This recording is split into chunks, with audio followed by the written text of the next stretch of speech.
Hello friends, welcome to target online exam. आज हम discuss करेंगे जीएस। आप सभी लोग वीडियो को लास्ट तक जरूर देखिएगा। हिस्ट्री से टॉप 100 क्वेश्चंस हैं जो बीपीएससी के द्वारा पूछे गए हैं। और आप सभी को बता दें कि जो आप सभी का बीपीएससी टीआरई फर्स्ट और टीआरई सेकंड एग्जाम हुआ है, जितने भी क्वेश्चंस आपके एग्जाम में पूछे गए हैं सभी का निचोड़ यहाँ पर देखने को मिलेगा। तो चलिए स्टार्ट करते हैं। क्वेश्चन फर्स्ट है, निम्नलिखित में से कौन सा जानवर सिंधु घाटी सभ्यता के लोगों को नहीं पता था?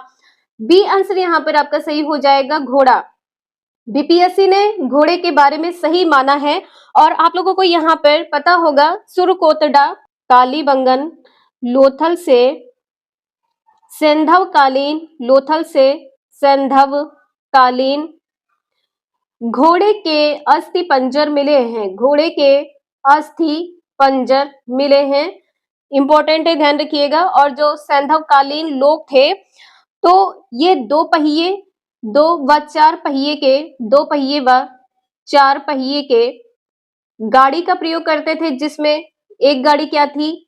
एक गाड़ी थी भैंसा गाड़ी और दूसरी थी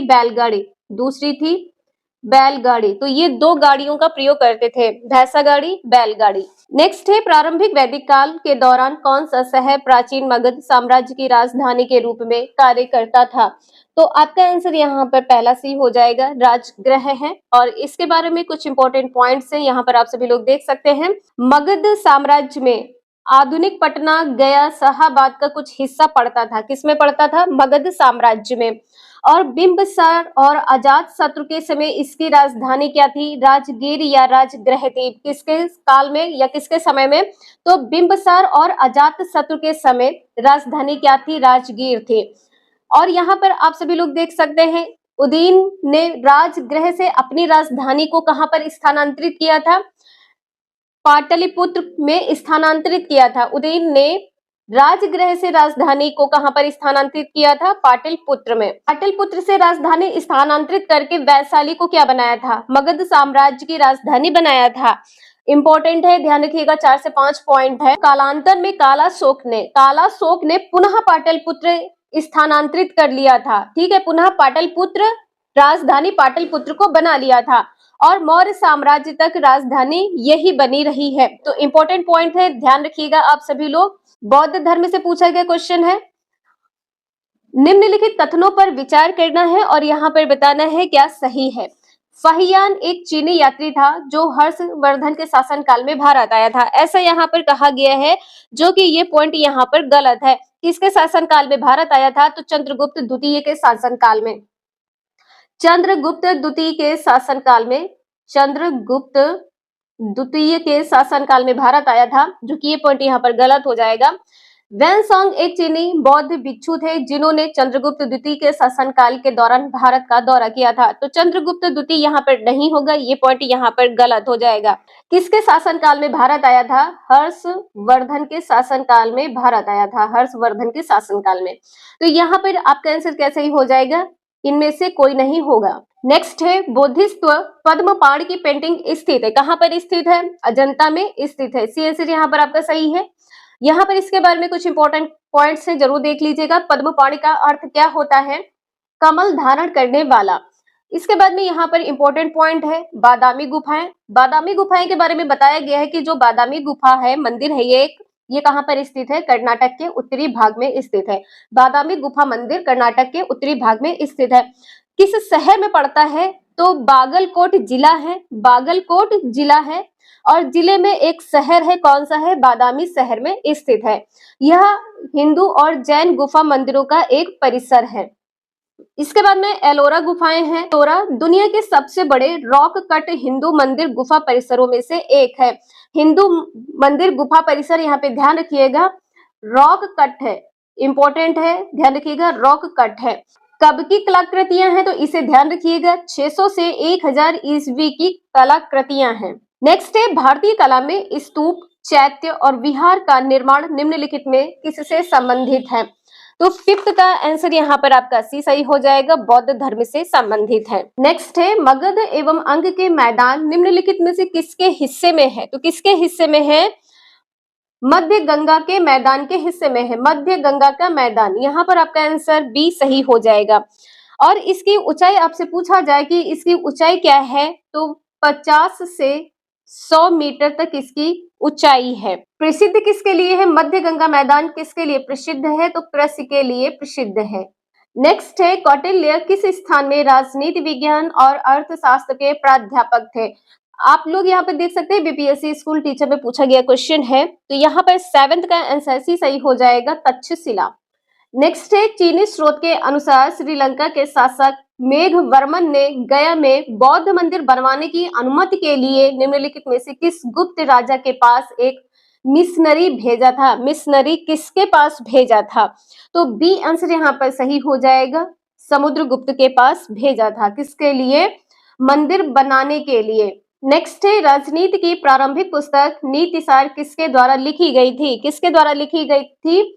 कामंदक के द्वारा लिखी गई थी, कामंदक के द्वारा। तो यहाँ पर आप सभी लोग नोट कर लीजिएगा, इंपॉर्टेंट है।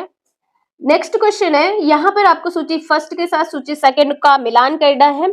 चरक किससे संबंधित है? तो चरक यहाँ पर संबंधित है चिकित्सा से।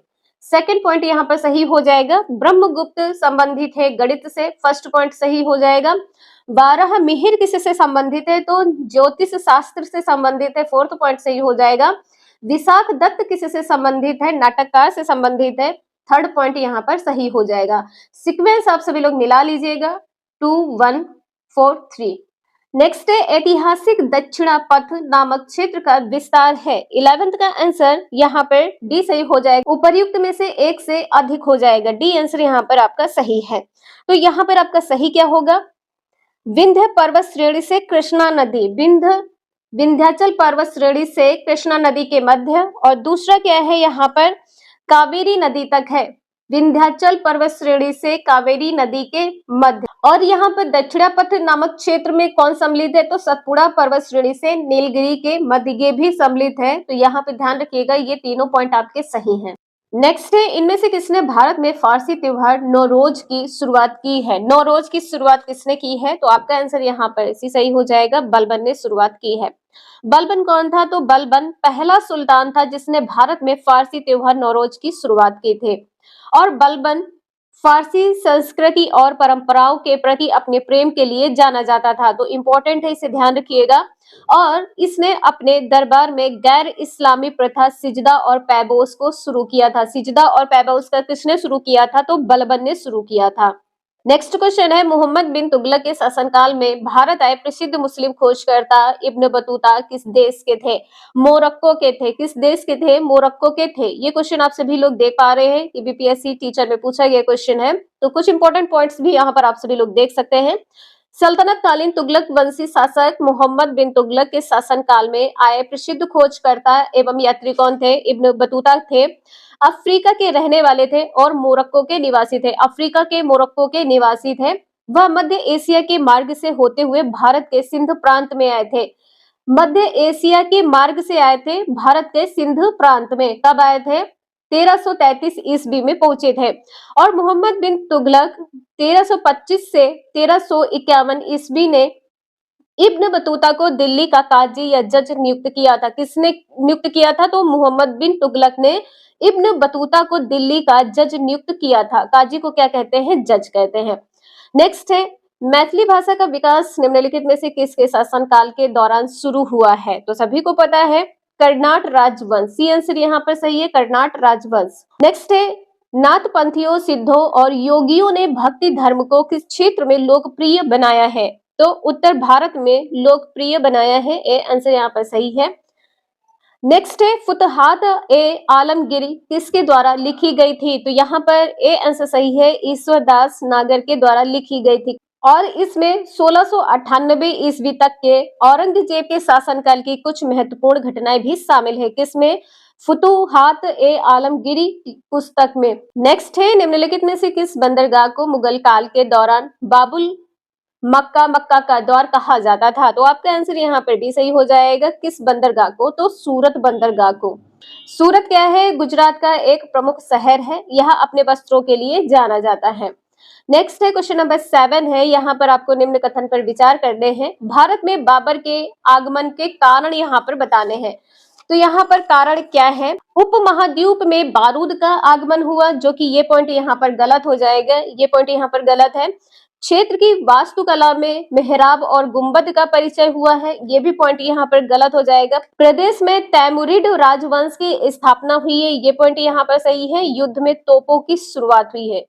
तीसरा और चौथा पॉइंट यहाँ पर सही है। बाबर का जन्म कब हुआ है? तो बाबर का जन्म हुआ है 14 फरवरी 1483 ईस्वी में जन्म हुआ है। यहाँ पर तैमुरीड लिखा है, ध्यान रखिएगा, तैमूर वंश की स्थापना की है। ठीक है, तैमूर वंश की स्थापना किसने की है? बाबर ने। नेक्स्ट है अष्ट प्रधानमंत्री परिषद थी, तो यहाँ पर 8th का आंसर सी सही है, मराठा प्रशासन में। और यहाँ पर आप सभी लोग देख पा रहे हैं कि मराठा प्रशासन में शिवजी की सहायता और परामर्श के लिए 8 मंत्रियों की एक परिषद थी, जिन्हें क्या कहा गया है? अष्ट प्रधान। नेक्स्ट है बक्सर की लड़ाई के बाद किस संधि पर हस्ताक्षर किए गए हैं? तो इलाहाबाद संधि पर हस्ताक्षर किए गए हैं। नेक्स्ट है डच ईस्ट इंडिया कंपनी ने किस वर्ष पटना में अपना कारखाना स्थापित किया था? तो 2 का आंसर यहाँ पर आपका बी सही हो जाएगा, 1632 ईस्वी में। क्वेश्चन नंबर 3 है, निम्नलिखित में से ब्रिटिश शासन के दौरान भारतवर्ष के अंतर्गत निर्विनीकरण का कौन सा मुख्य कारण था? मुख्य कारण यहाँ पर बताना है क्या था? तो यहाँ पर आप सभी लोग देख पा रहे हैं, इसका मुख्य कारण विस्तारित खेती की मांग को पूरा करने के लिए भूमि को उन्नत करना। यहाँ पर आपका सी आंसर सही है। और यहाँ पर देख सकते हैं, ये क्वेश्चन आप सभी का बीपीएससी टीचर के लिए पूछा गया है, पेपर 2 शिफ्ट फर्स्ट में। 1857 के क्रांति से संबंधित क्वेश्चन है, निम्नलिखित में से किस तिथि को रानी विक्टोरिया की उद्घोषणा जारी हुई है? तो 4th का सी आंसर यहाँ पर सही हो जाएगा, 1 नवंबर 1858 ईस्वी में। और इस उद्घोषणा पत्र को पढ़ा किसने है? तो लॉर्ड कैनिंग ने पढ़ा किसने है? कैनिंग ने पढ़ा है, इसे ध्यान रखिएगा। नेक्स्ट है, निम्नलिखित में से किसने रानी लक्ष्मीबाई को ग्वालियर पर अधिकार करने में सहायता की है? किसने सहायता की है? तो अफगान ने सहायता की है, अफगान ने सहायता की है। नेक्स्ट क्वेश्चन है, 1857 के विद्रोह की विफलता के निम्नलिखित में से कौन से कारण थे? तो 7th का आंसर यहाँ पर आपका सी सही हो जाएगा। यहाँ पर जितने भी कारण दिए हैं सभी सही हैं। अंग्रेजों की सैन्य श्रेष्ठता है, विद्रोहियों के पास कोई एकीकृत कार्यक्रम एवं विचारधारा नहीं थी, ये दोनों पॉइंट सही हैं। समाज के सभी वर्गों से समर्थन का अभाव था, तो ये भी पॉइंट यहाँ पर आपका सही है। सही उत्तर बताने थे, तीनों पॉइंट यहाँ पर सही हैं। नेक्स्ट है, 1857 के विद्रोह को किसके द्वारा प्रथम भारतीय स्वतंत्रता संग्राम के रूप में वर्णित किया गया है? तो यहाँ पर वीडी सावरकर हो जाएगा, ए आंसर यहाँ पर सही है, वीडी सावरकर। नेक्स्ट क्वेश्चन है, किस अंग्रेज सैन्य अधिकारी जनरल ने झांसी की रानी को यह कहते हुए श्रद्धांजलि दी थी कि यहाँ वह औरत सोई हुई है जो विद्रोहियों में एकमात्र मर्द थी? तो 9th का आंसर यहाँ पर ए सही हो जाएगा, ह्यू रोज ने कहा था। नेक्स्ट है, बंकिम चंद्र चटर्जी का उपन्यास आनंद मठ में किस विद्रोह का उल्लेख है? आनंद मठ में किस विद्रोह का उल्लेख है? तो आपका आंसर ए सही हो जाएगा, सन्यासी विद्रोह का उल्लेख, सन्यासी विद्रोह का। नेक्स्ट है, निम्नलिखित में से कौन सी घटना सबसे पहले हुई है? 11th का आंसर यहाँ पर क्या सही हो जाएगा? ए, संथाल विद्रोह सबसे पहले हुआ है। सबसे पहले पूछा गया है तो संथाल विद्रोह है। संथाल विद्रोह हुआ कब है? तो यहाँ पर डेट आप सभी लोग ध्यान रखिएगा, 30 जून 1855 ईस्वी में हुआ है। नेक्स्ट है, ताना भगत आंदोलन संबंधित है। ताना भगत आंदोलन किससे संबंधित है? आदिवासी आंदोलन से संबंधित है, आदिवासी आंदोलन से संबंधित है, बी आंसर सही है। नेक्स्ट है, किसके नेतृत्व में संथाल विद्रोह 1855 से 1856 हुआ है? जो संथाल विद्रोह हुआ है किसके नेतृत्व में हुआ है? तो इनमें से कोई नहीं हो जाएगा, और आंसर आपका सही क्या होगा? तो यहाँ पे ध्यान रखिएगा, सिद्धू और कान्हू, सिद्धू और कान्हू। तो इसे आप सभी लोग ध्यान रखिएगा, और क्वेश्चन में कोई डाउट है तो प्लीज आप सभी लोग कमेंट करके जरूर पूछ लीजिएगा। नेक्स्ट है, निम्नलिखित में से कौन सा विद्रोह या आंदोलन लंबी दाढ़ी रखने पर कर लगाए जाने के कारण हुआ था? कौन सा विद्रोह हुआ था? तो आपका आंसर सी सही हो जाएगा, वहाबी आंदोलन। वहाबी आंदोलन इसलिए हुआ था, यदि कोई लंबी दाढ़ी रखता है तो उस पर कर लगाया जाता है, और कर लगाए जाने के कारण विद्रोह हुआ था। नेक्स्ट है कलकत्ता में हिंदू कॉलेज की स्थापना किसने की थी? तो हिंदू कॉलेज की स्थापना किसने की थी? आपका आंसर बी सही हो जाएगा। डेविड हेयर ने की थी। यहाँ पर आपका आंसर बी सही है।